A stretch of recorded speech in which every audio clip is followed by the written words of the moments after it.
कृषि पशुपालन क्षेत्र को 23,300 करोड़ की सौगात। 9.4 करोड़ किसानों के बैंक खातों में आए 20,000 करोड़। प्रधानमंत्री नरेंद्र मोदी शनिवार को महाराष्ट्र के दौरे पर हैं। इस दौरान उन्होंने कई परियोजनाओं का उद्घाटन और शिलान्यास किया। उन्होंने लगभग 9.4 किसानों के खाते में 20,000 करोड़ रुपए की पीएम किसान सम्मान निधि की 18वीं किस्त भी जारी की। इससे पहले पीएम मोदी वाशिम पहुंचे।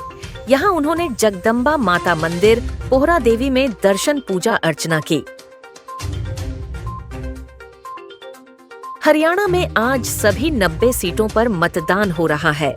प्रदेश की इन 90 सीटों पर कुल 1031 उम्मीदवार अपनी किस्मत आजमा रहे हैं। 22 जिलों के 2.3 करोड़ मतदाता मतदान में हिस्सा लेने के लिए पात्र हैं। राज्य में एक ही चरण में सभी 22 जिलों की 90 सीटों के लिए वोटिंग हो रही है। इसके साथ प्रदेश में उतरे 1031 उम्मीदवारों की किस्मत ईवीएम में कैद हो जाएगी। सबसे ज्यादा 7 विधानसभा सीटें हिसार जिले में हैं।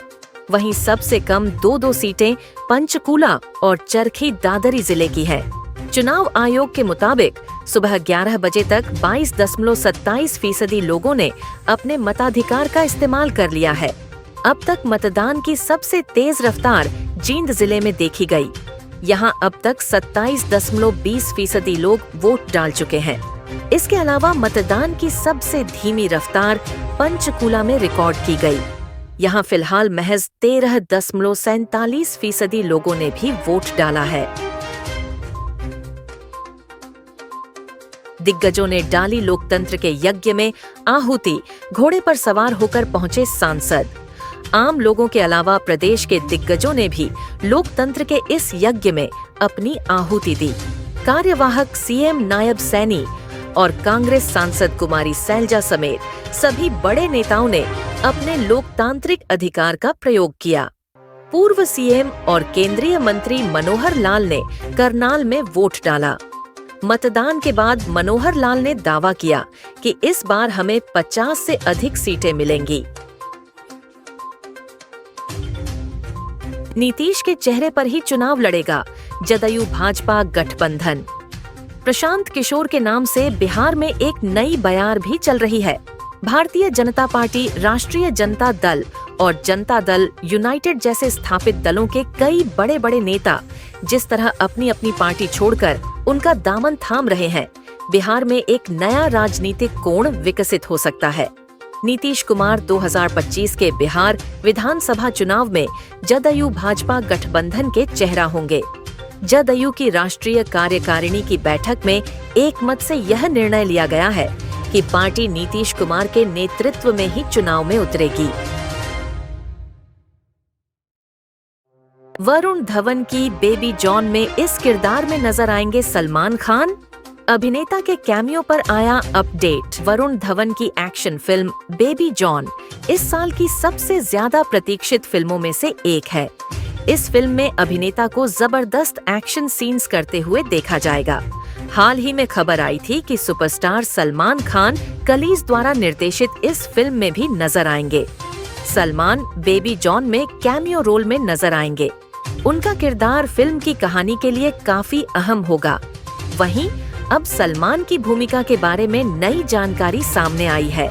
रिपोर्ट्स के अनुसार सलमान खान बेबी जॉन में एक वरिष्ठ पुलिस अधिकारी की भूमिका निभाते नजर आएंगे। यह भूमिका मूल रूप से तमिल फिल्म थैरी में प्रभु ने निभाई थी। पहले भाग से ज्यादा रोमांचक होगा देवरा पार्ट 2। जूनियर एनटीआर ने फिल्म पर साझा किया दिलचस्प update. South superstar junior NTR की पैन इंडिया फिल्म देवरा पार्ट 1 27 सितंबर को सिनेमा घरों में रिलीज हुई, जिसे फैंस ने खूब पसंद भी किया। हालांकि बॉक्स ऑफिस पर गुजरते दिनों के साथ लगातार फिल्म की कमाई में गिरावट दर्ज की गई।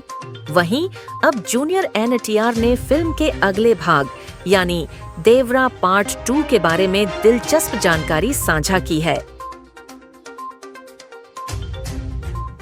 अजिंक्य रहाणे की कप्तानी में 27 साल बाद मुंबई ने जीता खिताब। कोटियान ने मुश्किल वक्त में जरा शतक। मुंबई ने आखिरी बार 15 से 16 में ईरानी कप का फाइनल मुकाबला खेला था। अब मुंबई की टीम ने 15वीं बार इस खिताब को अपने नाम कर लिया है। मुंबई ने शनिवार को लखनऊ में शेष भारत के खिलाफ जीत हासिल कर ईरानी कप का खिताब अपने नाम कर लिया। अजिंक्य रहाणे की टीम ने शेष भारत को पहली पारी में बढ़त के आधार पर हरा दिया और 27 साल बाद ईरानी कप की ट्रॉफी अपने नाम करने में कामयाबी हासिल की। मुंबई ने आखिरी बार 1997-88 में यह खिताब अपने नाम किया था। इसके बाद टीम को 8 बार फाइनल में पहुंचने का मौका मिला, लेकिन कभी ट्रॉफी नहीं जीत सकी। तनुष कोटियान के नाबाद शतक की बदौलत मुंबई ने 5वें दिन मैच ड्रॉ करा दिया। सिद्धारमैया बोले, विपक्ष के झूठे आरोप पर नहीं दूंगा इस्तीफा, राज्य की जनता को बताऊंगा सही स्थिति। सिद्धारमैया ने पत्रकारों से बात करते हुए कहा, अगर विपक्ष पार्टियां झूठे आरोपों के आधार पर मेरे इस्तीफे की मांग करती हैं, तो क्या मुझे इस्तीफा देना चाहिए? हम इन आरोपों का जवाब देंगे और लोगों को सच बताएंगे। कर्नाटक के मुख्यमंत्री सिद्धारमैया ने शनिवार को स्पष्ट किया कि वह विपक्ष के झूठे आरोपों के आधार पर अपने पद से इस्तीफा नहीं देंगे। विदेश मंत्री ने पाकिस्तान को लेकर सरदार पटेल की नीति को सराहा, इस्लामाबाद जाने पर दिया बड़ा बयान। विदेश मंत्री ने कहा, सरदार पटेल संयुक्त राष्ट्र में जाने के खिलाफ थे। उन्होंने जूनागढ़, हैदराबाद के मामले में भी इसका विरोध किया था। वह इस बात को लेकर बहुत साफ थे कि भारत को अपने मुद्दे को अन्य शक्तियों के भरोसे नहीं छोड़ना चाहिए। विदेश मंत्री जयशंकर एससीओ बैठक में शामिल होने के लिए 15 से 16 अक्टूबर को पाकिस्तान दौरे पर रहेंगे। किसी भी भारतीय मंत्री का यह बीते 9 साल में पहला पाकिस्तान दौरा होगा। जब इसे लेकर विदेश मंत्री से सवाल किया गया तो उन्होंने कहा कि यह एससीओ बैठक एक बहुपक्षीय कार्यक्रम है और मैं भारत पाकिस्तान संबंधों पर चर्चा के लिए नहीं जा रहा हूँ। मैं सिर्फ बतौर शंघाई सहयोग संगठन के अच्छे सदस्य के तौर पर वहाँ जा रहा हूँ। चूँकि मैं एक सभ्य और विनम्र व्यक्ति हूँ, तो मैं उसी के अनुसार व्यवहार करूँगा। इंडिगो एयरलाइंस का सिस्टम तकनीकी दिक्कत के चलते हुआ धीमा, उड़ान संचालन बुरी तरह प्रभावित।